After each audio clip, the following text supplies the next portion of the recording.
Bismillahirrahmanirrahim. Assalamualaikum warahmatullahi wabarakatuh.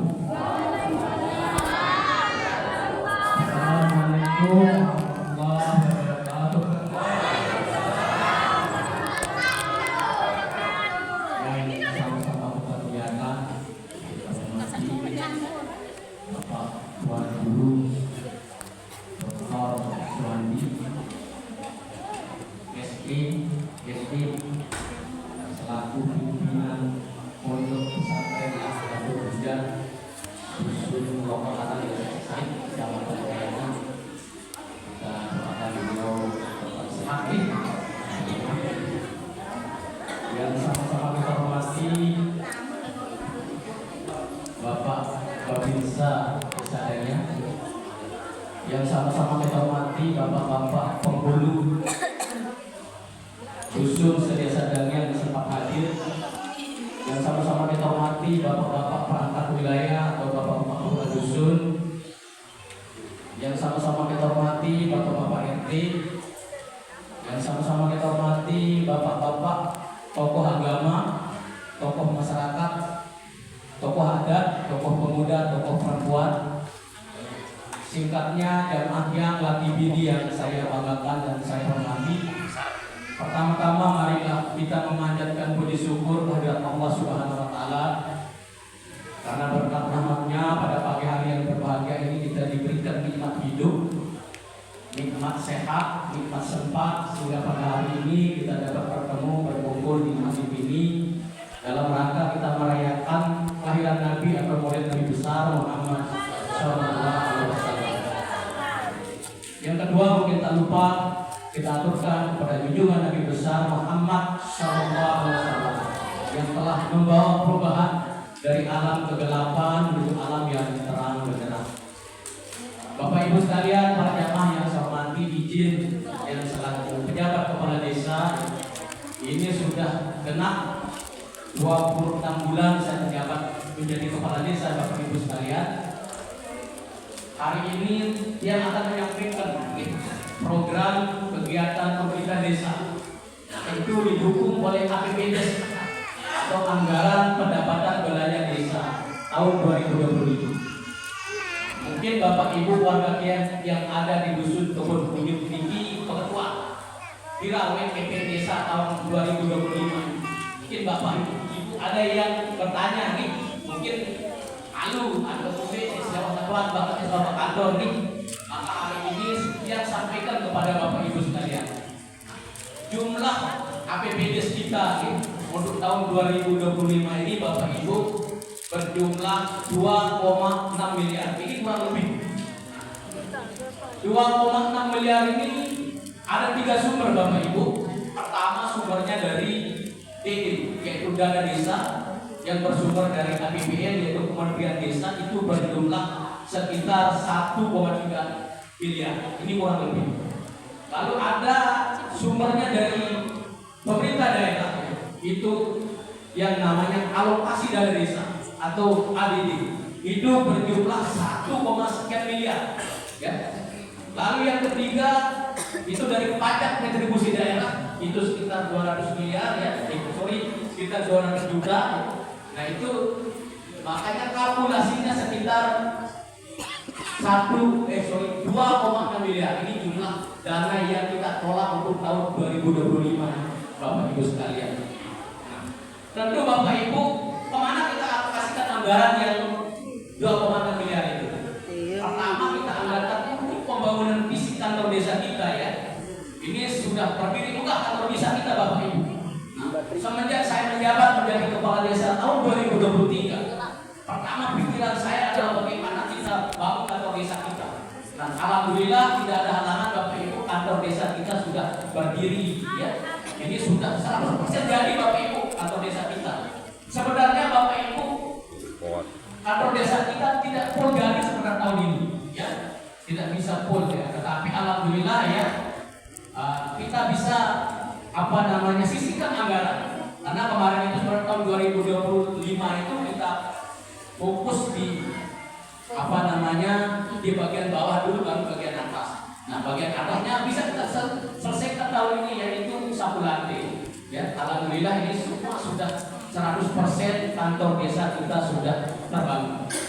Lalu juga Bapak Ibu, pembangunan fisik yang kita lakukan juga yang di sektor pertanian, yaitu namanya ketahanan pangan. Ini ada beberapa titik yang kita kerjakan, yang kita bangun, ya, terutama di Dusun Kebon Kunyit ini ada 2 titik kalau nggak salah tahun ini.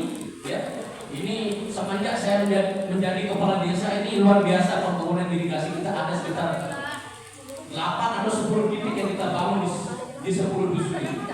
Apa sebab Bapak Ibu kami konsen pembangunan irigasi? Karena kita tahu bahwa desa Danyangri secara keseluruhan masyarakat kita ini penghidupannya dari sektor pertanian secara umum itu sekitar 75% Bapak Ibu. Apalagi didukung oleh regulasi undang-undang bahwa wajib pemerintah desa itu mengalokasikan anggaran ya dari dana desa itu paling tidak 20%. Nah, kami alhamdulillah kita pemerintah desa ini Bapak Ibu kita lebih bisa mengangkat 20% dari ketahanan pangan itu. Lalu berikutnya Bapak Ibu di pemberdayaan ini sudah kita lakukan di pemberdayaan ini, yaitu di sektor peningkatan kapasitas kita dengan kelompok tani maupun kelompok ternak. Itu sudah kita lakukan pada bulan Juli ya, sudah kita lakukan dan itu alhamdulillah. Dan itu tidak kita semua undang Bapak Ibu. Nah, itu kita serahkan kepada Pak Kepala Dusun ya, yang mengakomodir siapa yang undang di dusun masing-masing, dan itu sudah kita lakukan. Alhamdulillah respon masyarakat. Ini tiap tahun kita lakukan Bapak Ibu. Ini sudah tahun ketiga saya menjabat menjadi kepala desa, tetap kita lakukan yang namanya pemberdayaan. Alhamdulillah. Nah, mungkin tahun depan bisa kita tingkatkan Bapak Ibu. Lalu berikutnya di bidang keagamaan ya. Di bidang keagamaan ini ya Bapak Ibu ada namanya program atau bintek bagaimana cara mengurus jenazah. Silakan Pak Ustadz, silakan. Alhamdulillah Bapak Ibu ya, tahun ini ya kalau tidak salah bulan Agustus kemarin itu sudah kita lakukan. Kenapa Bapak Ibu ya? Karena begitu saya menjabat menjadi kepala desa ya, ini penghulu desa sudah menghadap ke saya. Pak Kades, kami ingin mengadakan bintek bagaimana cara mengurus jenazah. Dan ini sangat penting Bapak Ibu, karena kita tahu Bapak Ibu yang mengurus jenazah itu biasa sepuh-sepuh nih, wak nah sebanyak-banyak dia kan tampil gitu. Apalagi saya dengar informasi kemarin dari Bapak Pengurus Desa ya, dia lapor ke saya bahwa kadang-kadang di salah satu dusun ada yang belum bisa, bahkan tidak ada berani katanya. Nah itu yang menjadi menjadi kendala kita Bapak Ibu. Nah sehingga kami sudah mencoba itu ya untuk bagaimana program yang namanya bagaimana cara mengurus jenazah. Karena yang namanya kita meninggal ini Bapak Ibu tidak kita prediksi apa yang kita tahu, bahkan pada roh tidak tahu tiba-tiba kita meninggal gitu. Makanya ini kewajiban kami selaku pemerintah desa Bapak Ibu mengakomodir apapun permintaan masyarakat selama itu bisa kita lakukan dan tidak melanggar aturan, tidak melanggar regulasi, kami akan lakukan itu Bapak Ibu. Lalu di bidang keagamaan juga Bapak Ibu ya, kita sudah melakukan yang namanya MTQ di desa.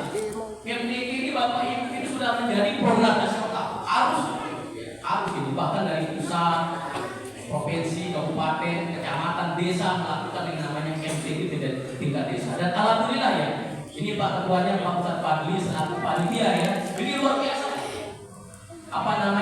Kerja-kerja mereka gitu. Walaupun dengan sangat sederhana Bapak Ibu ya, kita sudah bisa melakukan itu dan alhamdulillah sudah kita kirim nama-nama anak-anak kita yang ikut lomba kemarin. Mungkin ada di dusun ini Pak Kadus ya yang dapat juara. Ini kurang lebih sekitar 20 yang kita kirim namanya ke kecamatan. Nah, nanti yang tiga kecamatan yang akan dilakukan pada bulan kemarin sudah saya komunikasi sama ketua LPTG tingkat kecamatan Pak Agus Suparno. Kalau tidak ada halangan tanggal 29 atau tanggal 20 akan dilakukan di tingkat kecamatan Bapak Ibu.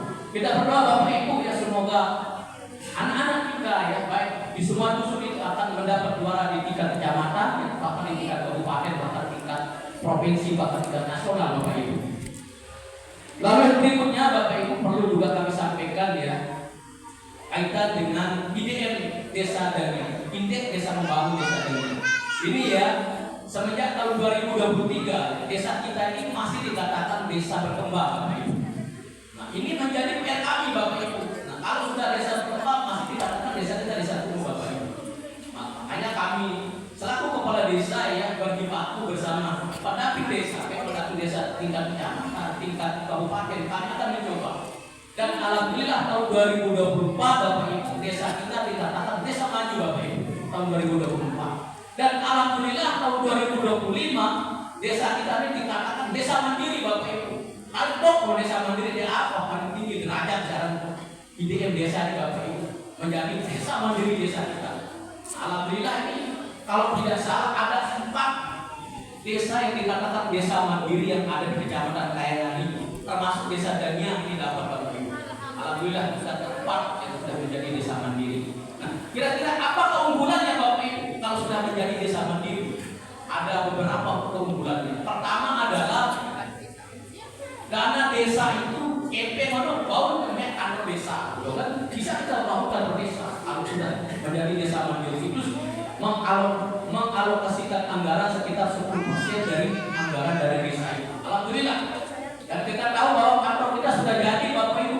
Tentu faktor pendukung yang kita pikirkan adalah tembok penyangkar kan? Ini tembok penyangkar yang belum ada. Nah, mudah-mudahan tahun depan Bapak Ibu kita anggarkan untuk tembok penyangkarnya supaya kantor desa kita ini aman. Kenapa Bapak Ibu saya berpikir, mohon maaf ya, begitu saya masuk menjadi kepala desa saya berpikir bagaimana kantor desa supaya ada. Karena merupakan lambang wibawa dari pemerintah desa bahkan seluruh masyarakat desa yang Bapak Ibu. Lebih-lebih kita tahu bahwa di Kabupaten Lombok Utara, Kecamatan Kayangan Bapak Ibu banyak kantor-kantor desa kita rusak akibat gempa tahun 2018 ini. Nah, makanya saya berupaya bersama seluruh aparat yang ada di desa berpikir bagaimana mendapatkan anggaran untuk membangun kantor desa. Dan alhamdulillah Bapak Ibu, ini berkat dukungan dari warga yang ada di Kabupaten ini Bapak Ibu. Lalu berikutnya Bapak Ibu perlu kami juga sampaikan ya. Ini saya selalu bicara kaitan dengan stunting Bapak Ibu. Nah, karena ini sudah beberapa kali kami diundang oleh pemerintah daerah bagaimana mengatasi stunting. Dan alhamdulillah ya tahun 2025 ini ya angka stunting kita ini drastis turun. Ini sekarang kita ini posisinya di bawah 10% Bapak Ibu. 10 sekarang di 8%. Nah, tahun 2023 angka stunting kita itu 22,sekian% Bapak, sekitar 22,13%. Nah, tahun 2024 itu berkurang menjadi 13%. Sekarang menjadi 8%. Ini sangat jauh penurunan ya. Ini perlu kami mengapresiasi kepada Bapak-bapak kepala dusun ya, selaku garda terdepan di dalam pembangunan desa. Itu pertama. Lalu kedua ada juga kader-kader posyandu kita ya. Walaupun bodohnya sangat sedikit ya, ini sangat luar biasa ibu-ibu kader. Ada kok ibu kader kita di belakang ya? Ada ya. Alhamdulillah. Ini sangat luar biasa. Saya selaku kepala desa mengapresiasi Bapak Ibu kader-kader kita. Walaupun bodohnya sedikit, tetapi luar biasa kerja mereka. Makanya saya selaku kepala desa mengapresiasi ya.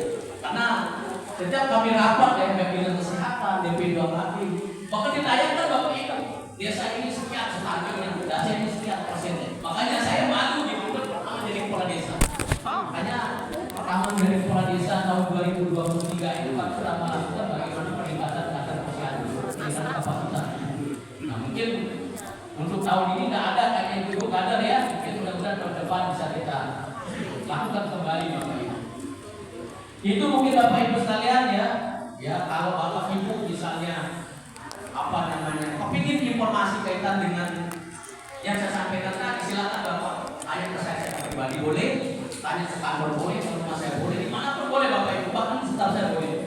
Karena yang namanya anggaran desa itu adalah perlu Bapak ketahui, karena itu adalah uang masyarakat, bukan uang kepala desa, bukan uang pemerintah desa, itu adalah uang kita semua Bapak Ibu sekalian untuk kita membangun. Itu mungkin Bapak Ibu sekalian terakhir saya berpesan ya, pada warga yang ada di Kebun Kunyit ya, mari kita tetap semangat pertama dulu ya. Mari kita kompak bersatu padu Bapak Ibu, ya. Karena kita tahu bahwa tahun ini memang tahun yang apa namanya kurang bagus kita lihat. Bermacam bencana sekarang Bapak Ibu. Bahkan kemarin itu bulan Agustus September itu ya terjadi gejolak di Indonesia itu yang namanya demo. Seluruh mahasiswa demo sampai ada beberapa kantor DPR dibakar oleh massa.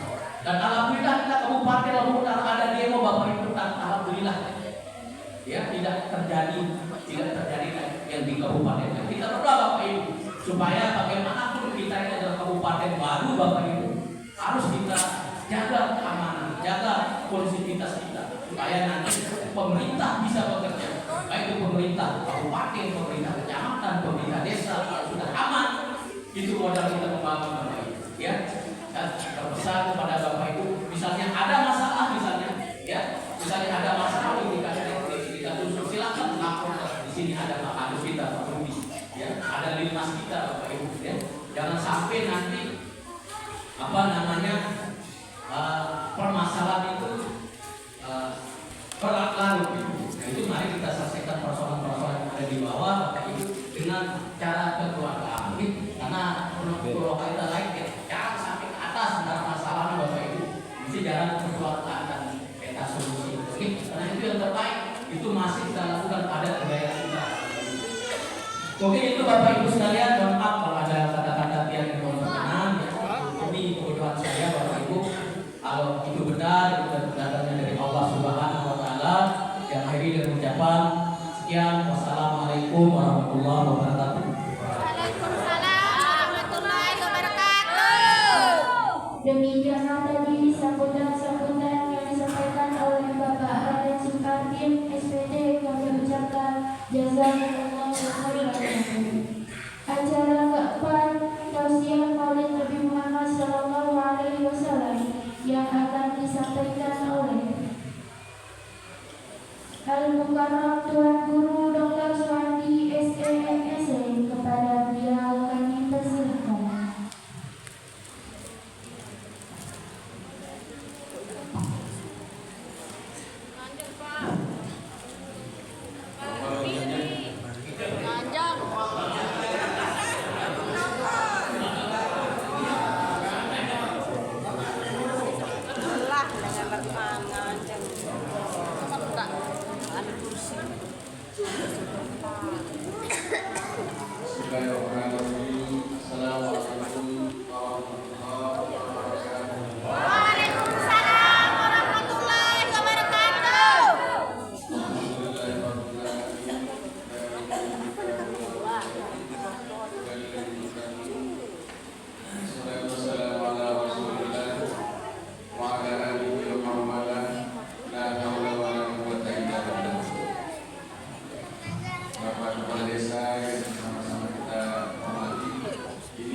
yang diundang Maulid Nuzul dari Ujung Bayan sampai Temanggung.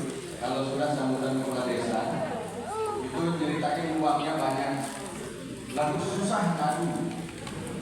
Karena begitu bekas uangnya banyak, lalu susah kan? Karena kepala desa dibuat jadi pejabat administratif oleh pemerintah. Uangnya miliaran, tapi sudah keluar belum kan? Tidak bisa inovasi. Nah ini luar biasa kepala desa kita, pembangunan kepala desa bisa bangun irigasi, bangun macam-macam.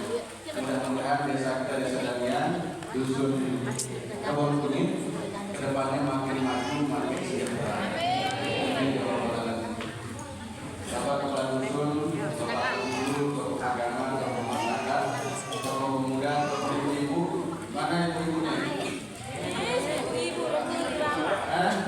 Mana yang ada di luar, bapak-bapak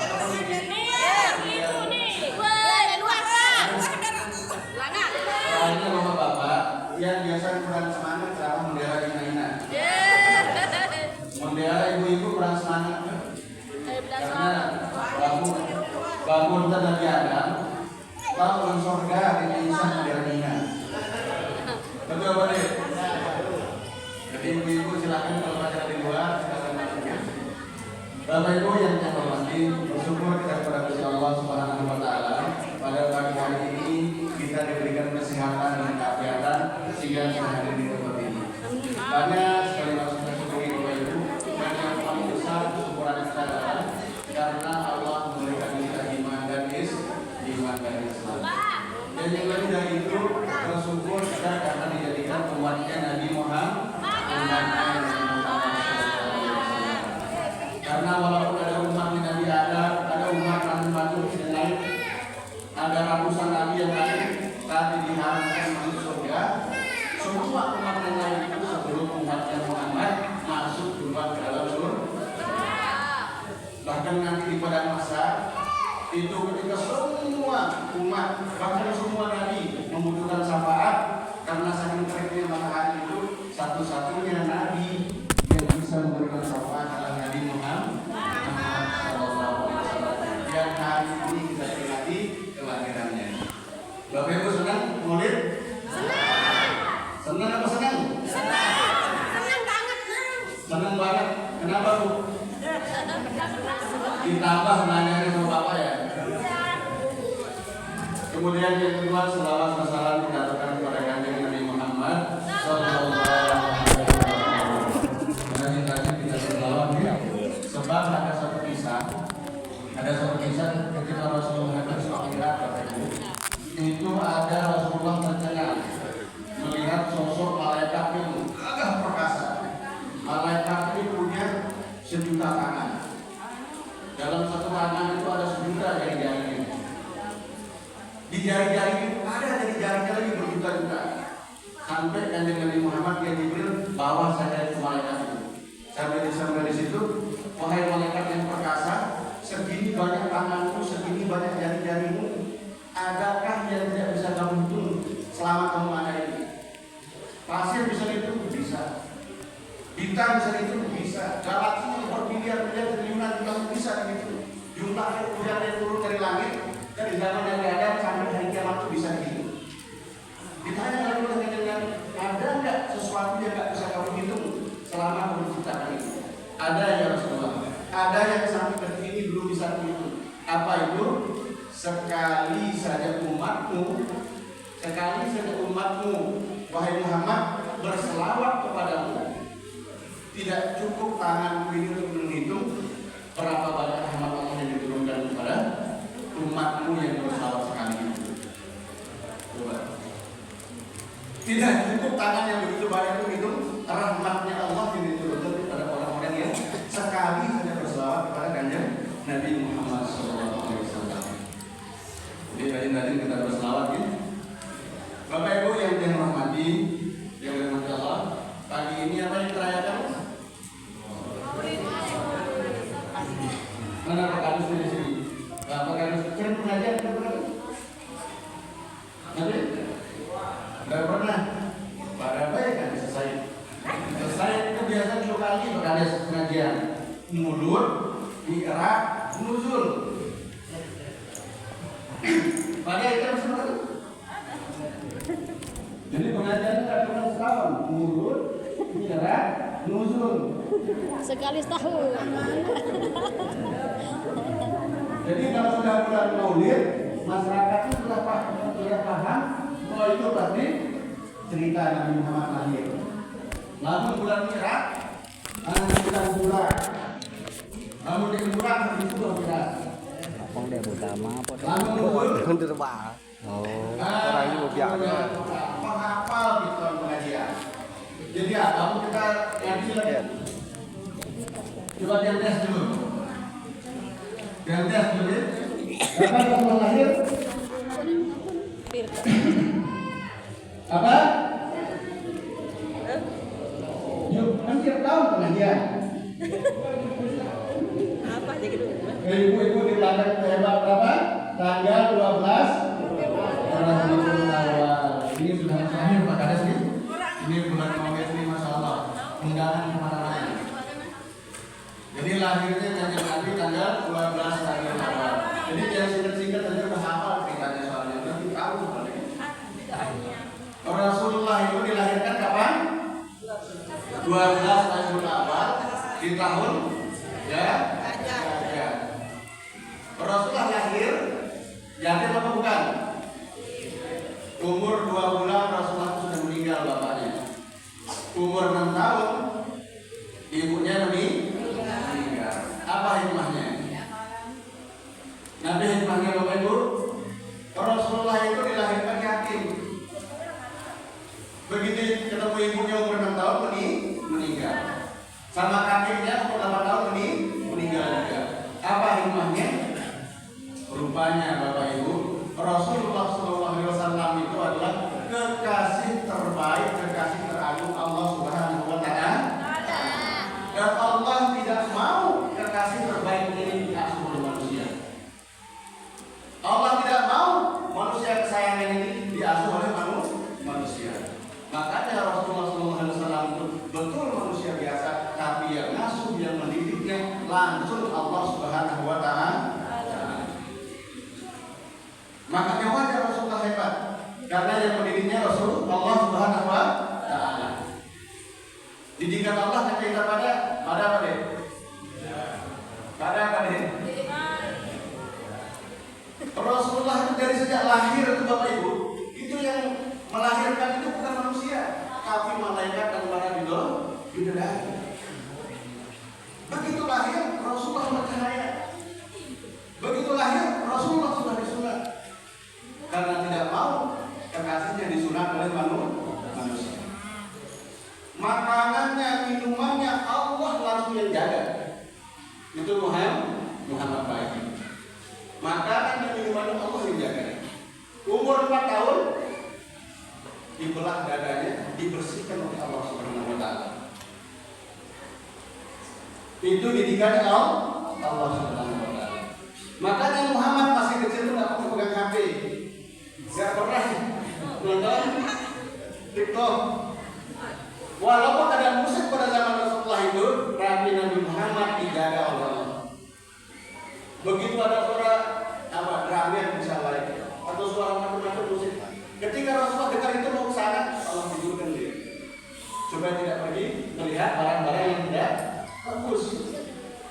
Terus apa mainannya Nabi Muhammad? Nah, menurut dia ada mainan HP, sepeda, apa yang mainan dia? Apa? Mobil Legend. Lalu Nabi Muhammad apa mainan? Begitu Rasulullah lagi jaga kambing, umur 2 tahun Rasulullah terus jaga kambing. Juga masih 2 tahun, 5 pedus.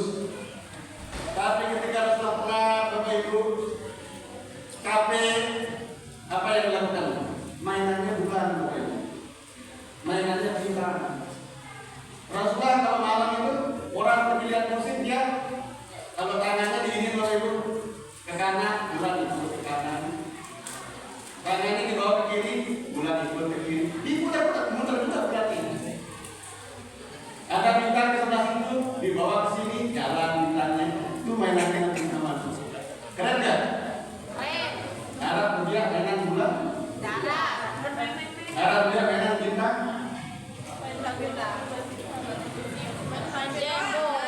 Hebat ya Nabi Muhammad. Hebat Bapak Ibu. Karena didikan Rasulullah, didikan Allah Subhanahu wa Ta'ala, maka laqad kana lakum fi Rasulillahi uswatun. Makanya sudah ada pada diri Rasul segala-gala yang terbaik Bapak Ibu. Coba bisa kita buktikan enggak? Laqad kana lakum fi Rasulillahi uswatun hasanah. Sungguh kata Allah, ada pada diri Rasulullah segala-gala yang terbaik. Kenapa? Yang didikan langsung dari Allah. Kira-kira Bapak Ibu, saya paling kuat kawat untuk bangun ini. Saya kira-kira paling kuat. Katanya kan Rasulullah ini yang paling baik. Secara fisik saja itu siapa yang paling bagus? Siapa? Umar. Siapa? Ali. Siapa lagi? Di antara para sahabat itu pendekar yang paling terkenal itu Sayyidina Ali. Belum pernah seumur hidupnya Sayyidina Ali terkalahkan. Di hadapan di perang Badar, di perang Uhud, di perang Khandaq, itu walaupun 2-3 lawannya Sayyidina Ali tidak pernah kalah, bahkan Quraisy pun tidak pernah. Sampai suatu ketika Bapak Ibu, ya Rasulullah, kayaknya tidak ada yang bisa ngalahin saya. Kayaknya saya ini kalau yang kita paling kuat ya Rasulullah. Apa jawab Rasulullah? Jangan gitu Sayyidina, wahai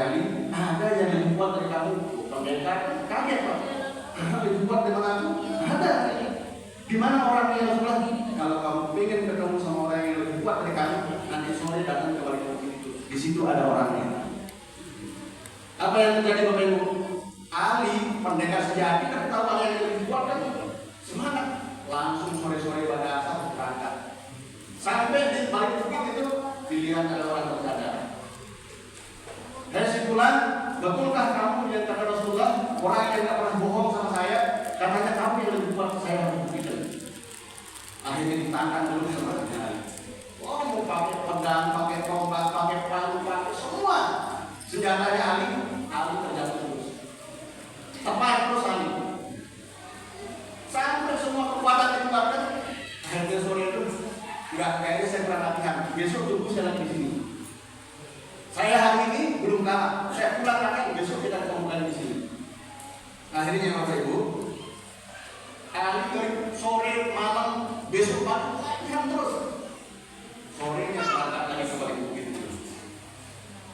Berantem lagi, pakai pedang, pakai palu dada, pakai tombak, pakai semua, pakai panah segala macam. Ali tertawa. Enggak nanti juga sekali. Kita ketemu lagi besok sore jalan dulu. Sampai hari ketiga singkatnya Bapak Ibu, saya dikali tertawa. Akhirnya dari sebulan supaya saya tidak penasaran, boleh nggak kamu buka cara itu saya bisa. Boleh nggak sekali saya lihat wajah kamu supaya saya tahu siapa yang melakukan saya. Begitu dibuka jalannya Bapak Ibu, siapa itu? Rasulullah Sallallahu Alaihi Wasallam. Rasulullah ternyata lebih kuat daripada yang paling kuat. Pernah satu ketika juga Bapak Ibu, ada namanya Farhan Al-Bodoh paling kuat pendekarnya mau Quraisy. Dia akan diumumkan ke semua penduduk, saya akan masuk Islam kalau Muhammad bisa mengalahkan saya. Kalau Muhammad bisa mengalahkan saya akan masuk Islam. Akhirnya dikumpulkan banyak orang, kita akan duel Muhammad. Begitu duel, akhirnya si Farhan terkapar. Akhirnya masuk Islam. Kuat gak? Bahkan, bagi bapak-bapak yang ingin sehat, ingin kuat badannya, Rasulullah umur itu tidak pernah sakit. Badannya apa? Nanti kenapa bagi gantian dia? Rasulullah sesuai kuat badannya.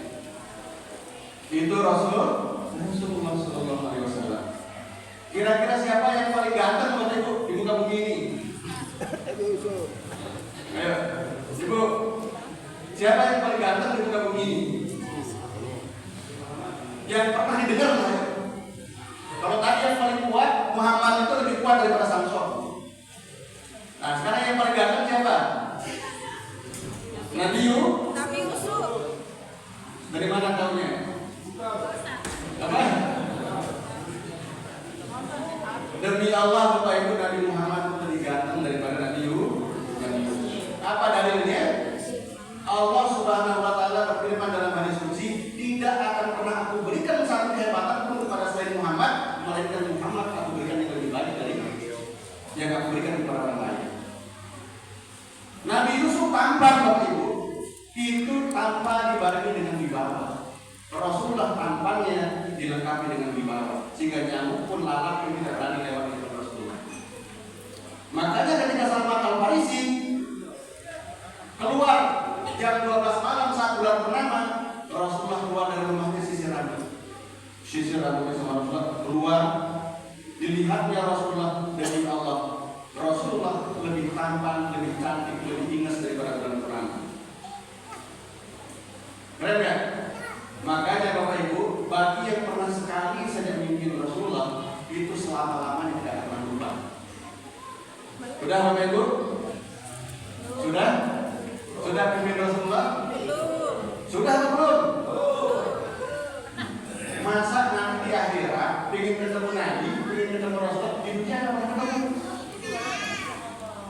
Coba, masa nanti di akhirat ingin ketemu Rasulullah, ingin ketemu Nabi Muhammad, di dunia nggak pernah ketemu? Berarti nanti waktu di akhirat nggak ikut Anda nanti. Betul nggak? Ingin Bu? Ingin Pak? Banyak-banyak persoalan. Siapa yang paling kaya di muka bumi ini?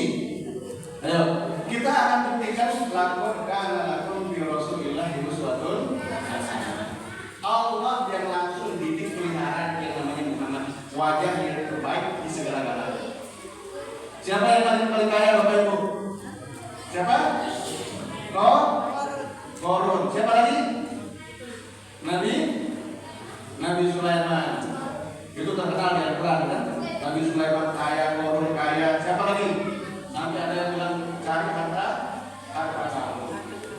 Demi Allah Bapak Ibu, dia di orang ekonomi, yang satu yang sudah dikasih ekonomi bisnis, dia yang berani bersumpah tidak ada yang lebih kaya daripada Muhammad. Kalau Nabi Sulaiman itu yang kaya karena dia raja, dan yang kaya kerajaannya bukan Sulaiman. Nabi Sulaiman itu makan dan minum sama istrinya itu jualan tas. Jadi istrinya yang buat tas, Nabi Sulaiman yang jualan di pasar. Itu yang harta aslinya Sulaiman. Adapun yang kaya adalah kerajaan Babilonia, tempatnya jadi kerajaan. Nabi siapa lagi? Nabi Yusuf kaya nggak? Kaya, tapi yang kaya adalah Fir'aun, bukan Yusuf, karena dia hanya bendahara. Tapi Muhammad kaya raya karena memang dia seorang pengusaha. Kaya mana Nabi Muhammad? Tapi Pak Kades dia dari kecil itu dicekokin sama ustaz kita, Muhammad itu miskin terus kan? Tidak kan? Katanya Muhammad miskin, yatim, itu terus sampai dia waktu sampai kuliah percaya bahwa Muhammad itu miskin. Dari mana miskinnya Bapak Ibu? Wong dari umur 12 tahun sudah jadi pengusaha. Umur 17 tahun itu sudah punya perusahaan di Mekah dan Madinah. Umur 100 tahun, umur 25 tahun itu sudah punya perusahaan banyak. Menikah dengan coba Muhammad pengusaha muda kaya raya menikah dengan perempuan terkaya di Madinah waktu itu, di Madinah waktu itu. Tahu Muhammad itu sugih, Mulan dan Hina paling sugih. Miskin apa dia? Ayo. Muhammad pengusaha muda kaya raya, maharnya saja hampir 3 miliar. Darah muda mahar 1 miliar. 20 ekor unta muda, belum dinarnya, belum dirhamnya. Itu kelakuannya kanjeng, itu akhlaknya kanjeng Nabi, memulai sampai miliaran. Muhammad kita kira mahal. Kira mahal kan? Pinter-pinter Nabi Muhammad kan? Dia anak kempen cukup si surat Ar-Rahman. Anak kempen 10 juta mengotang. Itu kelakuan umat. Padahal nabinya kalau menyontoh kemana contoh? Contoh maharnya Nabi Muhammad 20 ekor unta, belum lagi dinarnya, belum lagi dirhamnya, belum lagi kemarin. Mau ibu? Anaknya dimahar segitu? Itulah Muhammad. Jadi Muhammad itu kaya raya karena dia jadi pengusaha. Beliau pengusaha, istrinya juga pengusaha, orang pemuda kaya menikah dengan wanita terkaya di Madinah ketika itu, di Mekah waktu itu. Keren gak? Berarti miskin apa kaya Bapak Ibu? Kaya Bapak Ibu. Muhammad itu punya pembantu sekian disebutkan di dalam kitab itu. Bahkan Nabi Muhammad itu punya onta merah 15. Tahu namanya onta merah? Onta merah itu barat lengkap Ferrari. Sampai nama-nama ontanya onta merah ada di dalam kitab. Betul miskin? Salah. Yang betul itu Muhammad muda kaya raya. Sulaiman dibilang kaya yang kaya kerajaannya, tapi kerajaan Nabi Sulaiman masih kalah kaya oleh kerajaannya Nabi Muhammad. Kenapa? Karena Nabi Sulaiman hanya memerintah satu negeri yaitu negeri Babilonia, sementara Nabi Muhammad memerintah seluruh jazirah Arab. Keren mana? Keren Nabi Muhammad.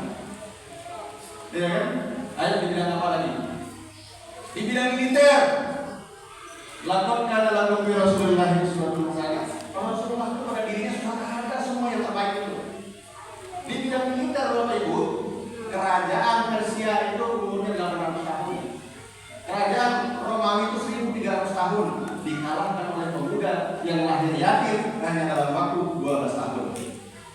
800 tahun kerajaan Persia tidak ada yang kalahkan. Tapi begitu lahir Muhammad mendirikan kerajaan di Madinah, seluruh jajah Arab hanya dalam waktu 3 tahun seluruhnya ditaklukkan. Dalam waktu sekian tahun seluruh Persia ditaklukkan dan sebagian Romawi ditaklukkan. Keren ya? Di dalam bawah pimpinan Umar bin Khattab masuk 36 tahun seluruh Romawi dan Persia dikuasai oleh umat Islam. Keren ya? Kalau pakai strategi militernya Rasulullah belum pernah ada ceritanya. Pak Tabir, nah, ini ada tentara ini. Ahli perang, penjaga negara kita begitu. Tapi kalau belajar militer, jangan ke Abraham Lincoln, jangan ke yang lain, belajar sama Nabi Muhammad. Karena satu-satunya yang tidak pernah terkalahkan dalam peperangan itu kalau pakai strateginya Muhammad. Pernah sekali yang kalah perang Uhud itu karena tidak patuh sama Nabi. Tapi kalau selama patuh sama strategi Nabi Muhammad, mau 1000 lawan 10.000, yang 1000 yang menang.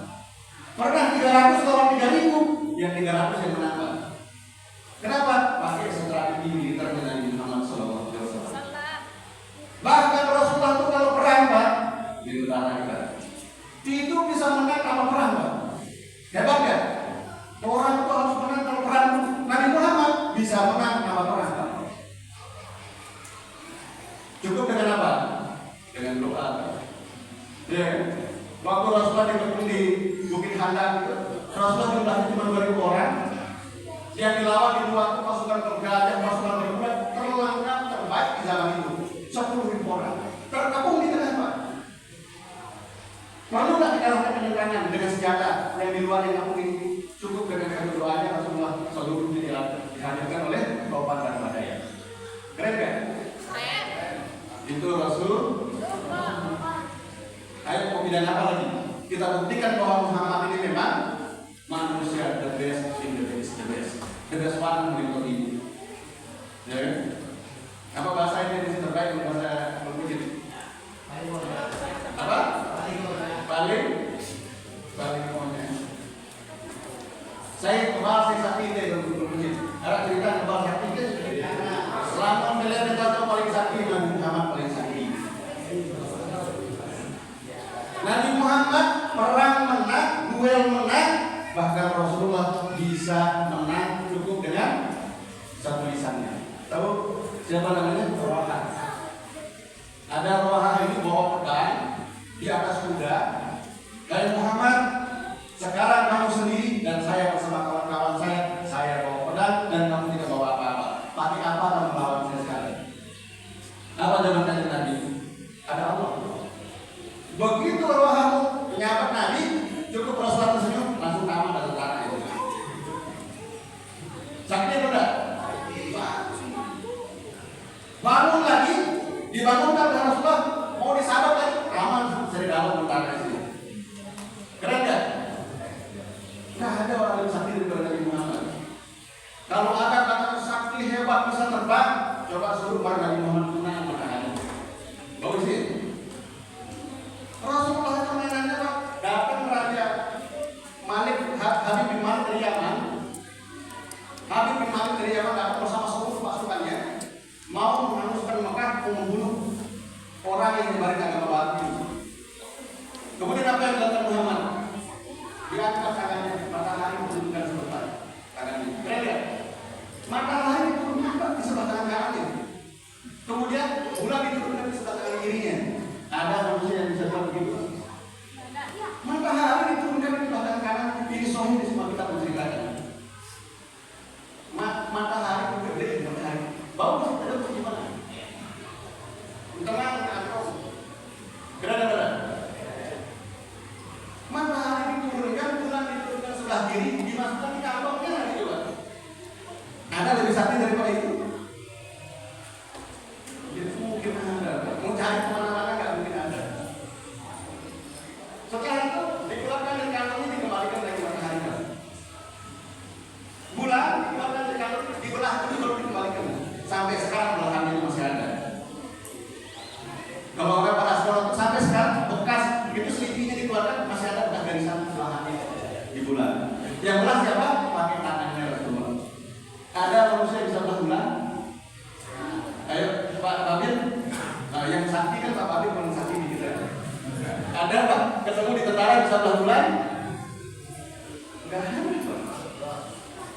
satu-satunya yang bisa berulang itu Nabi Muhammad. Ya kan? Keren gak? Beliau manusia biasa, tetapi tidak biasa. Yang ini siapa? Allah Subhanahu wa Ta'ala. Model kebal segala macam luar biasa. Rasulullah waktu perang Khandaq itu, ada kisah yang sangat menarik di situ. Jadi Rasulullah dikelilingi oleh 10.000 pasukan. Waktu itu Rasulullah 3 hari 3 malam tidak ada makanan. Puasa Rasulullah 3 hari 3 malam. Ada di situ Jabir, sahabat namanya Jabir bin Abdullah. Jabir bin Abdullah ini, begitu dia Rasulullah ngangkat tangannya memukul kayu, memukul batu, nyangkul dari tarik itu, didengar suara dalam tubuhnya retak. Sampai 3 kali kan. Rasulullah, ya Rasulullah, apakah engkau sedang sakit? Tidak, wahai Jabir. Begitu dinyangkul lagi, ada lagi suara itu. Ya Rasulullah, mohon jujur kepada saya, Rasulullah sedang sakit ya. Kalau memang sakit dan tidak usah kerja. Tidak, wahai Jabir, saya tidak sakit. Terus itu suara seperti tulang patah itu suara apa? Rasulullah gitu. Ya Rasulullah, tolong jujur kepada kami supaya kami tenang. Itu suara apa? Apa jawab Rasulullah? Dibukakan akhirnya apa bahasa ini? Apa? Apa? Sabuk ya? Nah, sabuk. Dibuka lepitan sabuknya. Di situ Rasulullah ada kerikil-kerikil. Ada kerikil di situ. Untuk apa ini Rasulullah? Wahai Jabir, saya memang belum makan, belum minum selama 3 hari 3 malam. Coba. Begitu sayangnya sama Rasulullah kepada kita, begitu luar biasanya Rasulullah untuk umat Islam sanggup makan, tidak makan 3 hari 3 malam, tidak tidur, tidak makan, tidak minum. Tapi sanggup deh. Ada yang sanggup? Pak tentara pernah coba? 3 hari 3 malam nggak makan, nggak minum, nggak tidur. Mati sudah. Itu Rasulullah. Akhirnya dilihat seperti itu oleh Jabir bin Abdullah, langsung berkecuali yang makanya Jabir bin Abdullah. Ya Rasulullah, kami ini umat, kami ini kekasihmu, engkau tidak mencintai kepada istri kami, engkau tidak mencintai untuk anak dan harta kami. Tapi kenapa ya Rasulullah, kami 3 hari makan minum, justru engkau kekasih kami, yang paling kami sayang, justru engkau tidak makan tidak minum ya Rasulullah. Tunggu di sini Rasulullah, tunggu di sini. Lari Jabir bin Abdullah ke istrinya. Wahai istriku, mana kambing saya? Mana rotinya? Ayo, mana gandumnya? Pelanggar Rasulullah, kekasih kita 3 hari 3 malam belum makan. Sementara kita 3 hari makan terus. Istrinya yang beriman langsung ngambil kambing, langsung dipotong menjadi. Diambil kambingnya semua, langsung dimasak, diambil kurbannya dikeluarkan semua. Setelah matang, Jabir bin Abdullah Ibu itu langsung lari ke Rasulullah. Ya Rasulullah, ayo di rumah sudah kita ada kambing, apa? Gulai kambing sudah ada, kurma sudah ada, apa? Roti sudah ada, anggur di situ, minuman anggur ya Rasulullah. Apa yang dilakukan Rasulullah? Padahal beliau tidak makan, tidak minum 3 hari 3 malam. Rasulullah langsung naik di taksi yang kulit. Ayyuhal muslimun, kumpul. Kalau kata para ulama itu sekitar 2.700, ada yang bilang 2.250. Yang jelas di atas 2.000. Begitu kumpul, hai kaum muslimin, sekarang ini sahabat kita Jabir bin Abdullah ngajak kita makan di rumahnya. Jabir bin Abdullah ngajak kita makan, ayo kita pergi semua makan sama-sama. Senang semua jamaah. Karena makan, lagi kerja kan, tiba-tiba ada gulai kambing, ada anggur, ada apa namanya roti segala macam, semua gembira. Yang tidak gembira siapa? Jabir bin Abdullah. Mati saya. Kambing nggak sedih, nggak punya deh Pak kambing. Paling nggak segenjeng kan? Segenjeng tak perlu. Pak dulu. Pak dulu nggak segenjeng, tinggal 2 biji. Kurma nggak sepiring, kemudian anggur nggak segelas, ngundang satu kaum muslimin ke Rasulullah. Mati saya, mati maulah yang dulu sampai balik mati kita mati berkanya. Ada apa kok mati selalu mengundang ke Rasulullah. 2.000 lebih manusia muslim diundang semua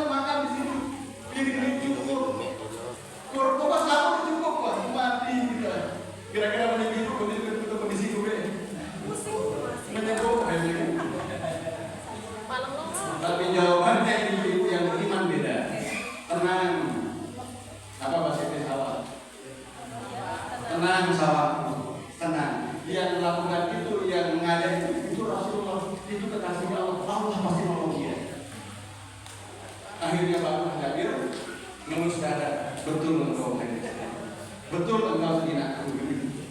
Rasulullah kasih Allah. Akhirnya begitu Rasulullah datang, di belakang itu 200 orang masuk ke rumah Jabir. Wahai Jabir, mana daging kambingnya jangan diangkat dari tempat api itu. Dari ngaluran mereka sabar dikira. Mana kurmanya keluarkan, mana rotinya keluarkan, taruh berderet, taruh piringnya berderet. Begitu berderet semua, dipanggil satu-satu oleh Rasul. Sampai 2000 sekian orang itu dapat satu piring, dapat segenggam kurma, dapat satu roti, dapat segenggam daging kambing, dapat satu gelas anggur. Seluruhnya dapat. Jabir bin Abdullah bersama istrinya di situ satu biji. Kira-kira begitu ya saksi yang begini. Seluruhnya 2.500, 2.000 sekian dapat. Sama-sama satu genggam. Tapi coba lihat apa hikmahnya di sini. Bukan hanya sapinya yang saya ceritakan di situ. Rasulullah kan masukkan tangannya langsung di tempat bule kambing yang mendidih. Itu dimasukkan langsung. Itu clear di semua itu mengatakan Rasul langsung masukkan tangannya di dalam tunggu yang sedang berdiri itu. Diambil dan langsung ditaruhkan di piring. Sapi apa dia? Sapi. Apa lagi sekitar pegang api kan? Yang kali dia pada sombong tahu pegang api listrik kan? Karena Rasulullah masih lebih sakti dia sombong. Akhirnya Bapak Ibu semua dapat. Tapi coba lihat Bapak Ibu. Rasulullah 3 hari 3 malam tidak makan, tidak minum, tidak juga tidur. Begitu dia kelaparan, ada makanan, siapa yang didahulukan? Siapa yang didahulukan? Anaknya. Siapa didahulukan? Kira-kira si paling sayang, aku sayang paling buat anak udah sehina kan? Kira-kira ibu-ibu misalnya, tidur pulang dia makan. Dia minum mie, arah beli kambing, arah anggur minum nempel, anak dia makan. Saya udah minumnya. Kerja deh. Iya enggak Pak? Atau misalnya Pak Bapak, Pak Kades, tidur pulang ngempel. Dia makan, arah seorang semangkuk makanan itu apa dia minum dulu? Apa dia mengambil dulu? Iya kan? Harus siap dia mengejar pasti menganggap dulu kan? Bukan nanti itu beri beda pandangan. Mau oleh kan? Rasulullah tidak. Karena demi Allah Bapak Ibu, kalau MB semakin kenal akan Nabi Muhammad, maka dia akan pastikan bahwa Nabi Muhammad itu lebih menyayangi ibadah, lebih menyayangi kita lebih daripada diri sendiri. Kasih sayang yang Rasulullah cintai Rasulullah kepada kita itu melebihi cinta ibu kandung kepada anaknya, lebih cinta bapak kepada anak kepada istrinya sekalipun. Karena tidak ada di Allah Bapak Ibu, tidak ada yang lebih mencintai kita melebihi cintanya Nabi Muhammad kepada kita. Dia ada. Percaya apa enggak?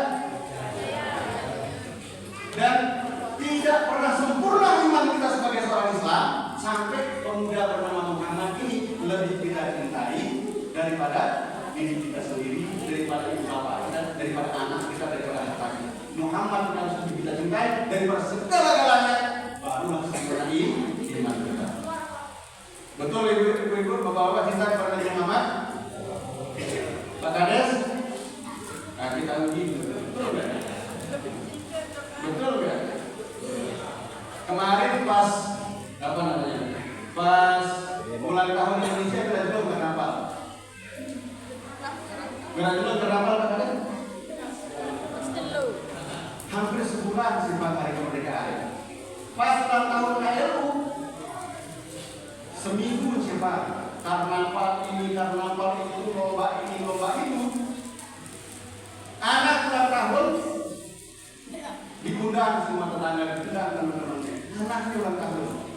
Kalau Rasulullah ulang tahun, malas. Kadang-kadang berulang di pelatih motor. Kadang-kadang malam pribadi sembelih. Demi Allah tidak akan pernah sempurna iman kita kalau dan pemuda bernama Muhammad diri kita, orang tua kita, anak kita akan berhubung. Tapi prakteknya, coba lihat. Padahal kalau kita berjujur Bapak Ibu, seluruh nikmat yang kita rasakan sekarang ini Pak Kadus, tidak pernah mungkin akan ada tanpa kelahiran Nabi Muhammad. Masjid ini ada nggak kalau nggak ada Muhammad? Nggak ada masjid ini. Maulid ini ada nggak? Jangan main Maulid, Idul Fitri, Idul Adha itu juga nggak ada kalau tanpa kelahiran Nabi Muhammad. 1.500 tahun kejayaan umat Islam dari Khulafaur Rasyidin, dinasti Umayyah, dinasti Abbasiyah, 500 tahun kejayaan Turki Utsmani sampai seluruh kebesaran semua yang ada sekarang ini semua ada karena adanya Nabi Muhammad. Kita Islam sekarang ini karena siapa? Nabi Muhammad. Bahkan demi Allah kata pada para ulama, Indonesia ini juga tidak mungkin ada kalau tidak adanya Nabi Muhammad. Betul atau tidak? Seluruh nikmat yang kita rasakan ini, mau hari Jumat, mau Idul Fitri, mau Idul Adha, mau Idul Quran, mau Isra Mi'raj, seluruhnya ada karena Nabi Muhammad. Karena lahirnya orang yang bernama Muhammad. Lalu kenapa Bapak Ibu? Justru lahirnya negara kita sampai berminggu-minggu berbulan-bulan kita kenapa? Lahirnya desa kita berminggu-minggu kita lomba. Lahirnya anak kita sampai dalam lomba yang bertahun. Tapi justru lahirnya kekasih kita Muhammad SAW. Kok kita perayaannya biasa-biasa? Kok perayaannya nggak belajar? Ya nggak? Apa betul kita cinta? Ya kan? Ada kata itu yang setelah itu ada mau dia terjadi gitu. Wadidnya gak? Bidah yang bukan. Bidah dari mana Bapak Ibu? Rasulullah SAW sendiri itu merayakan ulang tahunnya sendiri. Kapan? Sayyidina Ali bertanya kepada Rasulullah, ya Rasulullah, kenapa engkau selalu berpuasa hari Senin? Kenapa engkau selalu berpuasa hari Senin ya Rasulullah? Tidak pernah engkau tidak puasa hari Senin. Apa jawab Rasulullah? Aku lahir di hari Senin. Itu kenapa aku selalu berpuasa untuk mensyukuri kelahiranku. Masa Rasulullah menggawe kelahiran ulang tahun ini kan yang kedua. Rasulullah diam-diam merayakan kelahiran itu. Berarti sunnah, bukan bid'ah. Jangankan Rasulullah, Allah Subhanahu wa Ta'ala yang merayakan lahirnya Rasulullah. Apa buktinya? Seluruh orang Islam itu yang lahir, yang senang dengan lahirnya Rasulullah, kalau di hari Senin senangnya, maka dikuburnya setiap hari Senin itu tidak ada penyiksaan, walaupun dia berdosa. Kalau hari Selasa, Rabu, Kamis, Jumat, Sabtu sampai Minggu, satu minggu dia senang seluruhnya dengan lahirnya Rasulullah SAW, maka selamat sampai hari kiamat dia tidak akan disiksa. Sedangkan Abu Jahal kan? Pak, kenal Abu Jahal kan? Kenal di mana Pak? Abu Jahal pernah senang satu hari waktu lahirnya Rasulullah. Itu dikasih makan orang di sore ontanya. Dan itu hari sore Abu Jahal saja itu tidak disiksa dengan sore. Kenapa? Itu orang kafir saja. Demi senangnya Allah Subhanahu wa Ta'ala pada kelahiran Rasulullah. Allah itu setiap hari Senin, hari Selasa, hari Rabu, siapa saja yang senang dengan lahirnya Rasulullah, rahmat Allah terus mengalir. Dik yang nggak dilakukan gitu, yang tiap tahun Allah Subhanahu wa Ta'ala merayakan lahirnya Nabi Muhammad, tapi setiap saat. Misalnya siapa namanya? Pak Kades, Allahumma sholli ala sayyidina Muhammad. Ingat Nabi Muhammad, Allah 10 kali tilawat. Dia rahmat. Berarti makanya ketika Imam Hanafi ditanya sama orang Yahudi sedang apa Allah Subhanahu wa Ta'ala sekarang, kira-kira apa yang dijawab? Imam Hanafi umur 9 tahun misalnya, Allah sedang apa sekarang? Apa jawabannya? Sekarang Allah sedang selawat. Loh, kok bisa? Tadi saya habis selawat. Berarti sekarang Allah sedang balas selawat saya. Jawabannya gimana? Jadi setiap saat itu Allah Subhanahu wa Ta'ala merayakan kelahiran Nabi Muhammad. Allah merayakan, Rasulullah merayakan, masa kita umat buahnya tidak?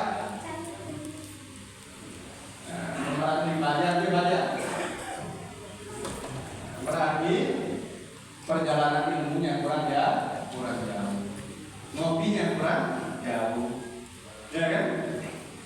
Yang suka bidah-bidah. Bapak Ibu, senang nggak lahirnya Rasulullah? Wajib hukumnya seorang muslim senang kepada kelahiran Nabi Muhammad SAW. Makanya tiap di pondok Bapak Ibu, nah di pondoknya Elis, Libya, di pondok kita tidak boleh ada perayaan yang lebih besar daripada perayaan Maulid Nabi Muhammad. Karena tidak mungkin ada pondok itu tanpa ada lahirnya Nabi Muhammad, betul nggak? Tidak mungkin ada santri-santri ini tanpa lahirnya Nabi Muhammad. Betul tidak? Tidak mungkin ada ustaz, tuan guru tanpa lahirnya Nabi Muhammad SAW. Makanya pondok itu boleh ulang tahun, tapi tidak boleh lebih besar daripada ulang tahunnya Nabi Muhammad SAW. Masuk akal nggak? Karena seluruh nikmat yang kita rasakan ini bermula daripada lahirnya Nabi Muhammad SAW. Makanya saya agak penasaran ketika ada yang buat ulang tahun pondok dirayakan dengan maulid. Masa nomor 2 Nabi Muhammad, pondoknya nomor sekian. Ini ada, padahal ada pondok itu nama lahirnya Nabi Muhammad. Betul tidak? Rasa-rasanya kayaknya kurang pas ada merayakan hari lahir ini dirangkaikan dengan maulid. Masa maulidnya dirangkaikan? Harusnya yang lain itu mengikut kelahirannya Nabi Muhammad. Nah, mudah-mudahan memang berbunyi. Mudah-mudahan memang berbunyi. Jadi Nabi Muhammad itu harus nomor 1 karena dia wajib kita cintai, melebihi diri kita, melebihi masjid kita, melebihi anak kita, melebihi istri, melebihi seluruh harta kita. Baru sempurna iman kita jadi orang Islam. Terakhir Bapak Ibu.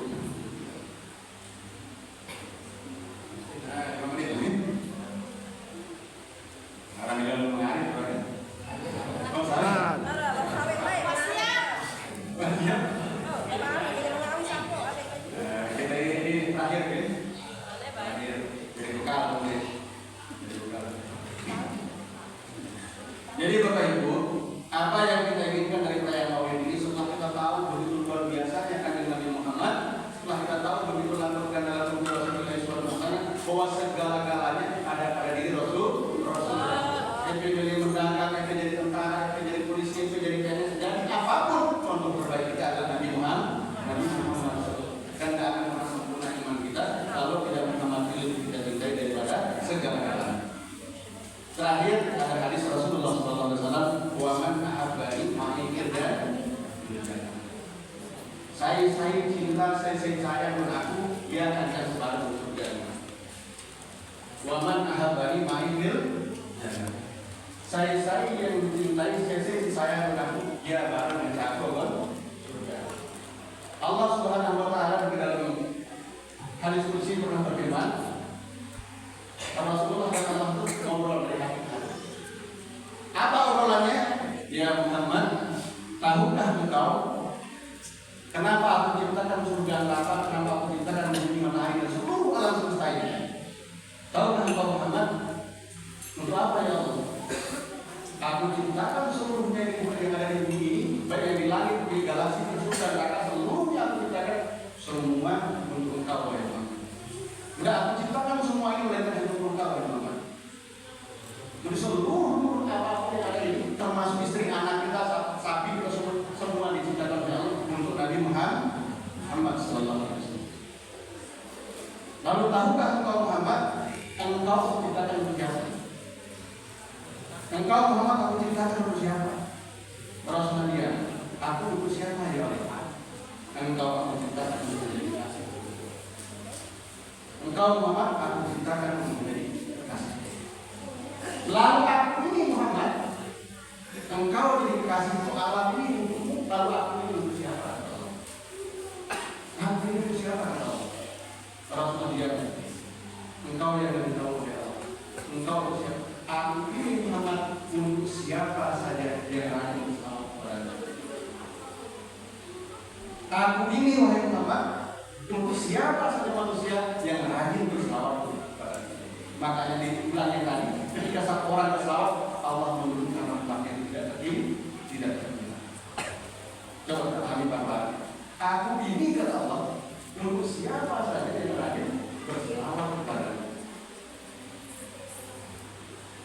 Allahumma sholli ala Muhammad wa ala alihi washabihi wa barik wasallam. Keren ya? Bagi yang paham ini Bapak Ibu, yang pingin anaknya pinter, pingin anaknya rajin, pingin anaknya sukses, pingin lancar usahanya, pingin sehat, pokoknya pingin apa saja, aku ini kata Allah untuk siapa yang berselamat. Keren ya? Selawat itu adalah syukur bil lisan. Tapi ada yang lebih hebat adalah syukur bil hati. Syukur itu ada tiga. Kita mau ini mensyukuri lahirnya Nabi Muhammad. Ada syukur bil qalbi, ada syukur bil lisan, ada syukur bil hati. Syukur dengan perbuatan. Lalu gimana cara kita Bapak Ibu mencintai Rasulullah SAW setelah kita keluar dari masjid ini? Gimana caranya? Ayo coba kita contoh bagaimana para sahabat mencintai Rasulullah SAW. Kita contoh misalnya sahabat yang paling dekat kepada kanjeng Nabi siapa? Siapa? Sahabat pertama Rasulullah siapa? Abu. Siapa? Abu Lahab.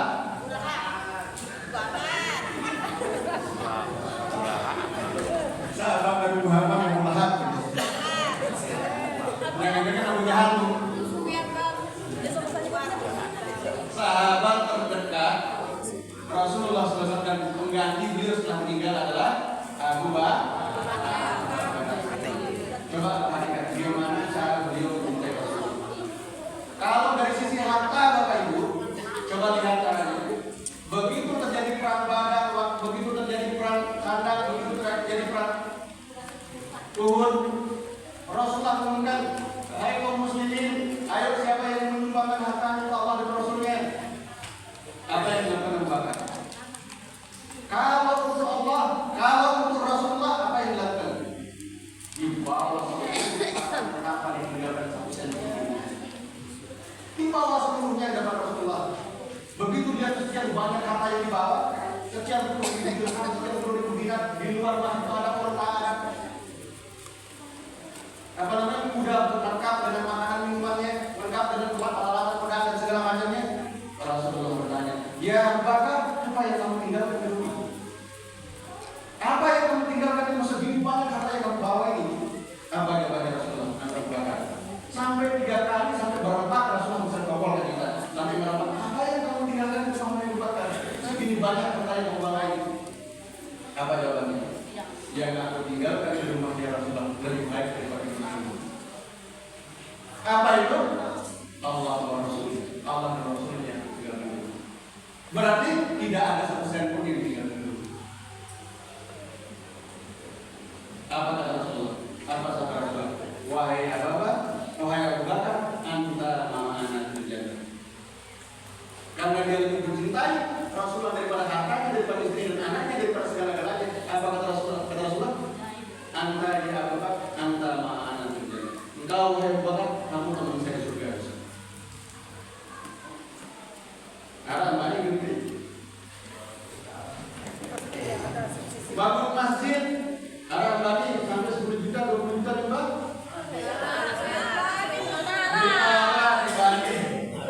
Selaku pada balik di motor, selaku pada bangun balik, pembangunan Allah dan Rasul.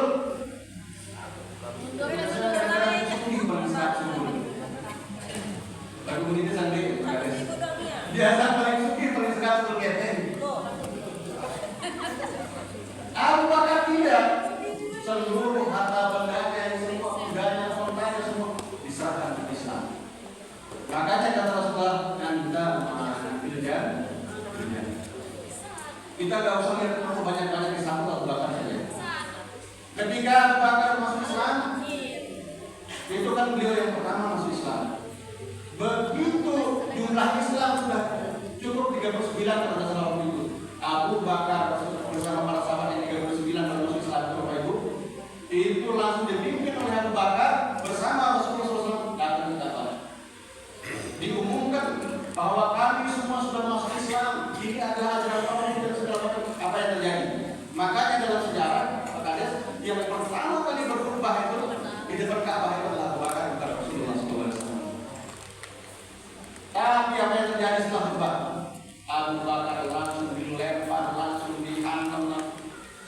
mukanya itu berdarah sampai dari kanan keluarganya. Badannya udah gak kuat, mukanya gak dikenali. Disiksa habis-habisan teman. Pagi disiksa sampai pingsan, dibawa sama keluarganya pulang. Sore begitu siuman, darah masih ngalir. Apa yang dikatakan badan begitu siuman? Aina Rasulullah, Aina Rasulullah. Mana Rasulullah ini? Mana Rasulullah ini? Ditawarkan makanan, kamu sudah gak makan dari pagi, kamu sudah begini, kamu sudah parah, kamu sudah pingsan begini, masih juga ingat orang lain, tak ingat diri kamu cuma lihat wajah. Kenapa jawaban Abu Bakar? Demi Allah itu, demi Allah, wahai istriku, aku tidak akan makan, tidak akan berminum sebelum aku lihat Rasulullah.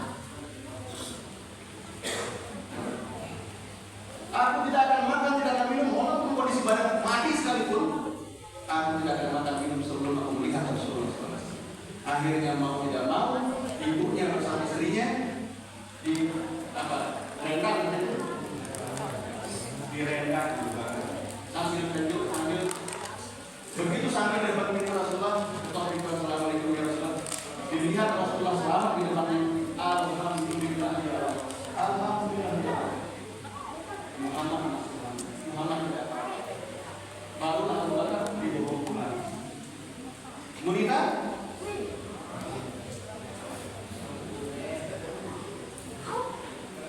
itu contoh cinta yang luar biasa. Rasulullah lebih dicintai daripada dirinya sendiri. Yang kedua, contoh misalnya yang lain, waktu Rasulullah SAW sedang sujud di depan Ka'bah, sedang sholat di depan Ka'bah, datang Abu Jahal, datang Abu Lahab dengan kawan-kawan Abu Sufyan segala macam. Saya si Meli lalu berterima, kakak baru-baru, saya kasih 3.000 dinar. Coba dikasih sampai ratusan juta sama Abu Lahab, Abu Jahal. Akhirnya ada seorang pemuda pergi ngambil orang yang baru potong unta, dibelah baliknya satu kumpul bumi dari dalam tanah. Satu kumpul unta bersama kotoran dan kain dan segala macam itu dibawa di tongkok. Begitu Rasulullah sujud di sini di Ka'bah, langsung praktik ketopaknya Rasulullah. Langsung diterima. Rasulullah tidak bisa nampak, tidak bisa bangun. Banyak orang Islam di situ, banyak keluarga tidak ada yang berani dalam diri. Abu Bakar langsung dengan sigap maju ke depan. Teganya kalian semua. Hanya karena dia mengajak kalian kepada agama tahu manusia sehebat ini, sejujur ini, sebaik ini, tega kalian kepada Abu Bakar dihantam juga. Dihantam, disiksa, dicambuk Abu Bakar. Bukan lagi pingsan, tapi koma Abu Bakar. Koma Abu Bakar. Sampai akhirnya Khadijah bersama Fatimah datang membuat kotoran itu menjadi Rasulullah. Makanya orang-orang yang hadir pada waktu itu satu pun tidak ada yang dikasih hidayah oleh Allah Subhanahu wa taala. Seluruhnya mati dalam keadaan hina. Semua orang yang melakukan Rasulullah seperti itu. Kenapa? Karena Allah Subhanahu wa taala kasih kepada Rasul pasti marah kepada mereka. Makanya apapun yang mereka lakukan, bahkan paman Rasulullah sekalipun semuanya diserahkan. Tidak ada yang bisa hidayah. Abu Bakar dan sekalian bukan pingsan, koma begitu. 6 jelo dia bangun. 6 hari dia bangun Abu Bakar.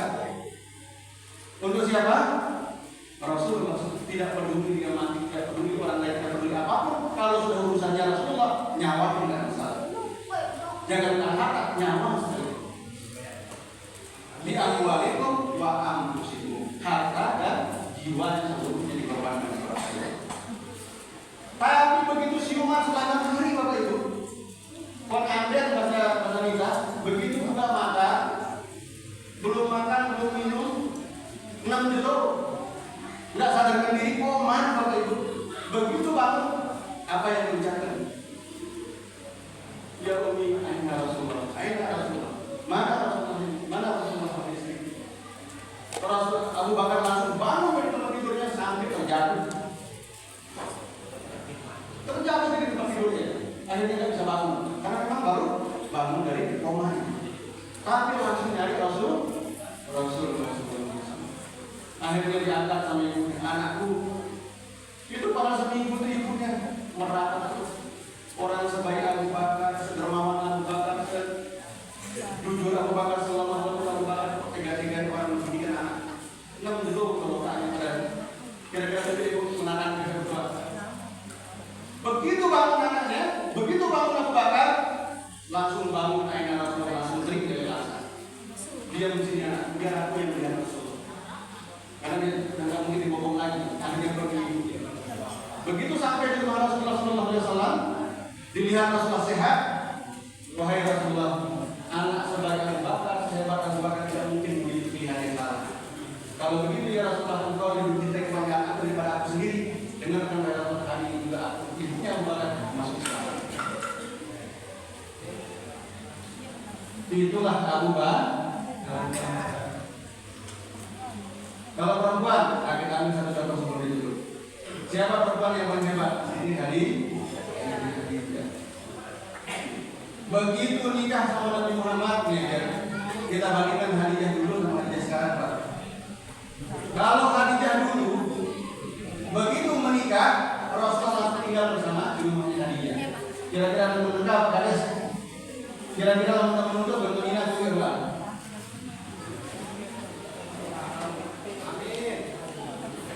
Rasulullah begitu selesai akad nikah langsung pindah ke rumah Khadijah, tinggal bersama Khadijah. Coba lihat apa yang dilakukan Khadijah begitu masuk kamar pengantin.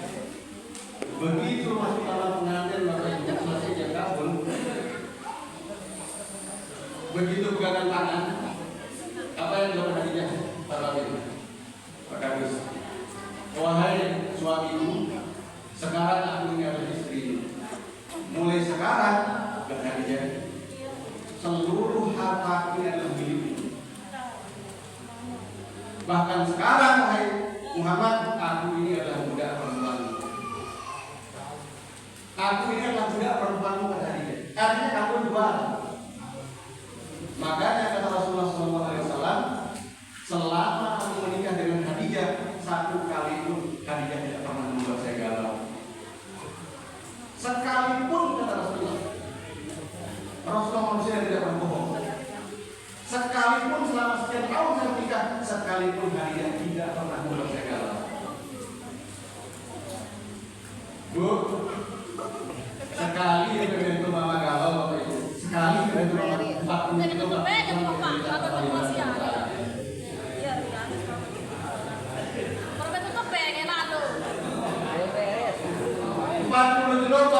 Dia catat sama negara yang besar orang itu mama galau.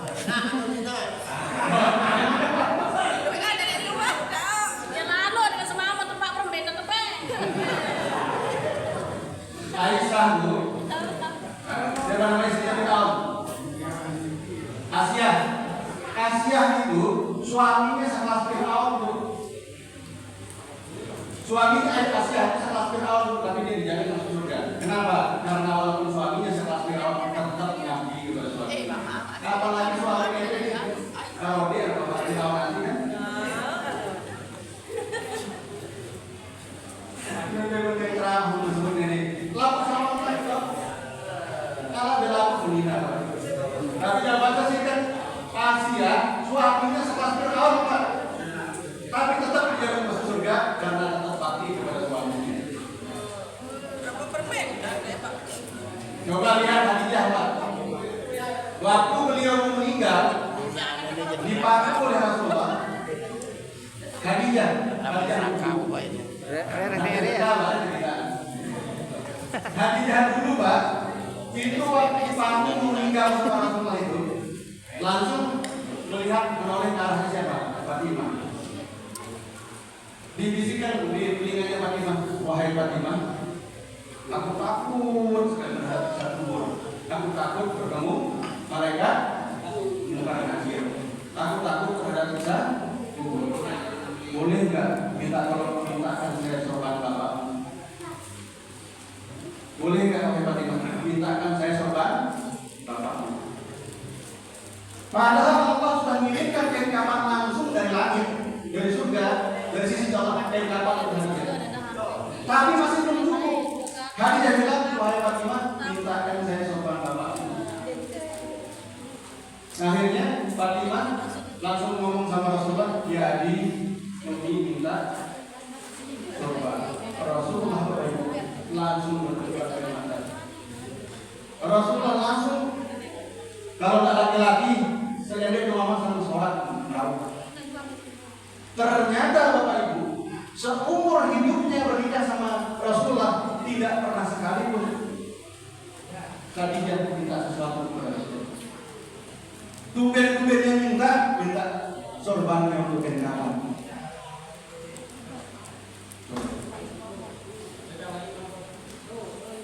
Keren gak? Makanya sampai Allah pun menciptakan, membuatkan surga khusus yang tidak pernah dibuat sebelumnya, khusus untuk Khadijah. Kenapa? Karena hebatnya cinta Khadijah kepada Muhammad. Bukan karena Khadijahnya, tapi karena Muhammad. Enggak sekali yang laku Rasulullah hidup sebagai berada sebagai kawan Muhammad. Enggak laku sorban dari kain kapan.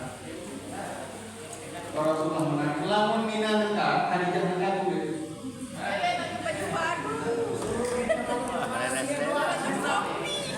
Khadijah ngadi.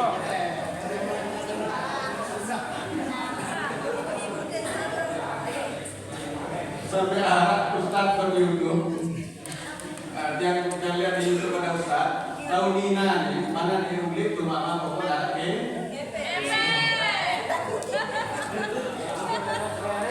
lima lalu Pak Malaysia tetap kirim lima uli seminggu pokok tetap 12 rela yang udah sebulan 2 tahun sudah perlu dia orang Khadijah.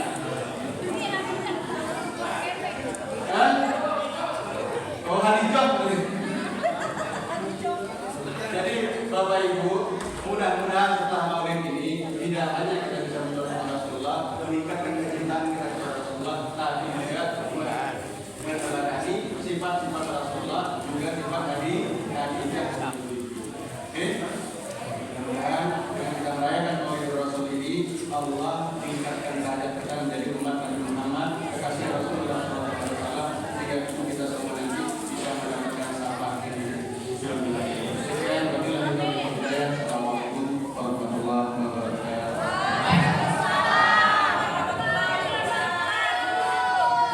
Dan tadi tausiah Nabi Sallallahu Alaihi Wasallam Mukarram Tuan Guru dan Muswati SDMN mengucapkan nabung khair khair.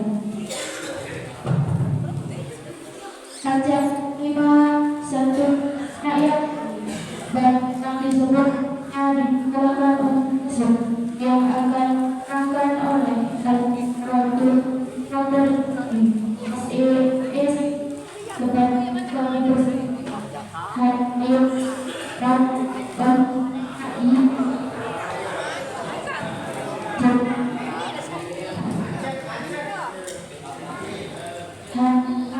Nokari Olimpia Yuliana Meza Zilku.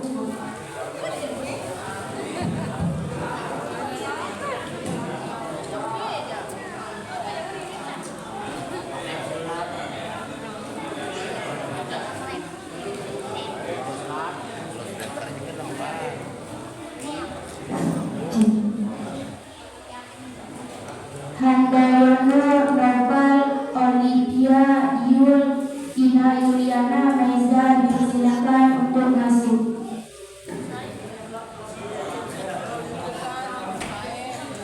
Mana ada?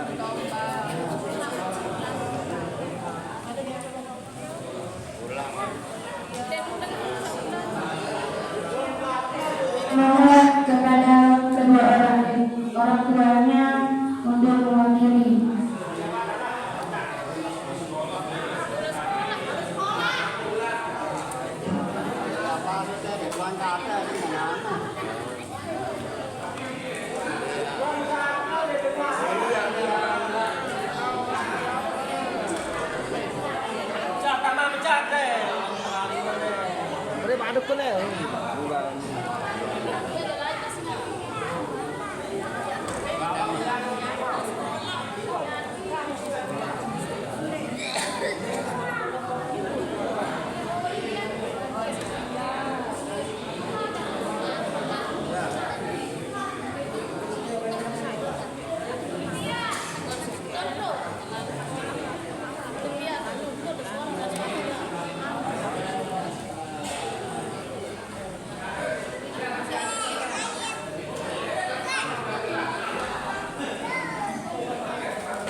Demikianlah tadi santunan anak yatim yang diserahkan oleh orang tua guru Dr. Suwandi SEMSC.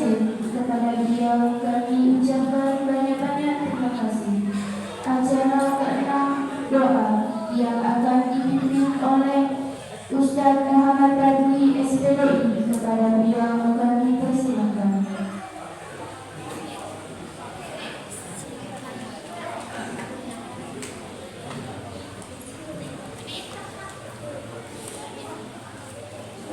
Assalamualaikum warahmatullahi wabarakatuh.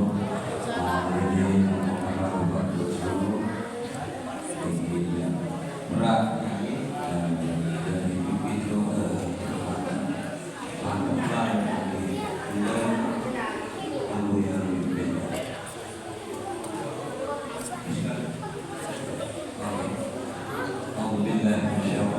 Bismillahirrahmanirrahim. Alhamdulillah.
Demikianlah tadi pembacaan doa yang dipimpin oleh Ustaz Muhammad Radli SPDI. Kami ucapkan jazakumullahu khairan katsiran. Acara terakhir penutup. Dengan berakhirnya doa tadi, maka berakhirlah pula seluruh rangkaian acara kita pada siang hari ini. Agar lebih barokahnya, marilah kita tutup dengan melafazkan hamdalah. Sekian, assalamualaikum warahmatullahi wabarakatuh. Waalaikumsalam warahmatullahi wabarakatuh.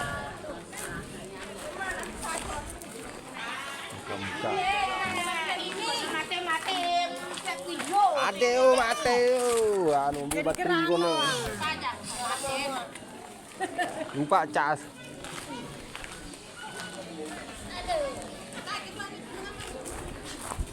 Light. Kemana kau? Ibu bernapas.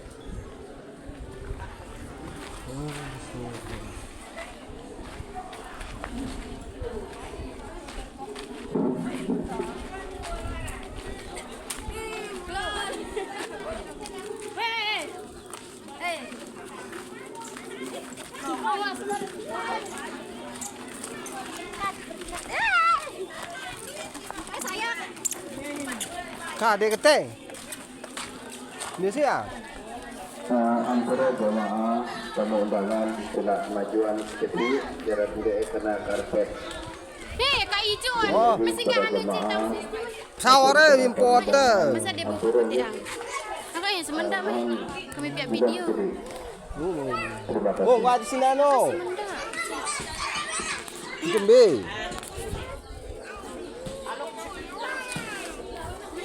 Sini kemai. Mai Moto. video ini.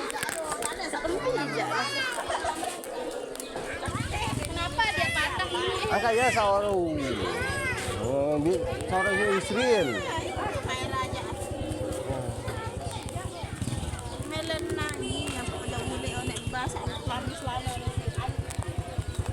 Kemana kau? Tata makan tinggi. Udah lah makan dulu. Apa satu bungkus nanti? Plastik. Oh, jangan dikereng itu.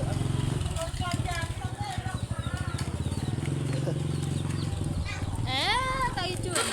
Dia mati. Tabrak sama Muka-muka orang susah, orang kaya, orang senang.